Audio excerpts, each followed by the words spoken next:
যাত্রাবাড়ী থানায় একটি মামলায় তদন্তকারী কর্মকর্তা সাবেক ফ্যাসিস্ট সরকারের অন্যতম সহযোগী এবং অবৈধ এমপি মন্ত্রী সালমান এফ রহমান এবং সাবেক অবৈধ আইনমন্ত্রী এমপি আনিসুল হককে তদন্তকারী কর্মকর্তা একটি হত্যাপ্রচেষ্টা মামলায় সহনিবেশ করার জন্য গ্রেপ্তার দেখানোর জন্য বিজ্ঞ আদালতে উপস্থাপন করেন।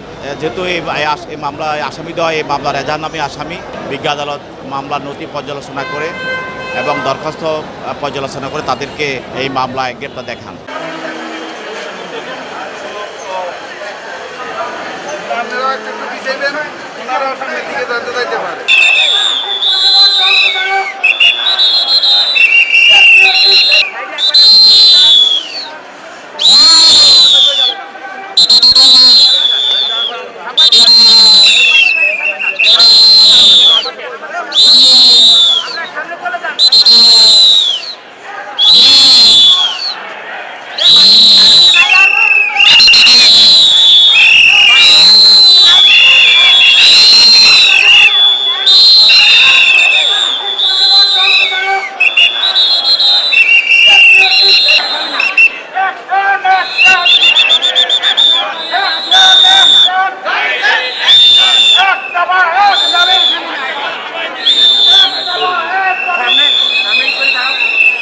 টানা তৃতীয়বার অর্জন করেছে দেশের সেরা সুপার ব্র্যান্ড স্বীকৃতি বসুন্ধরা টিস্যু।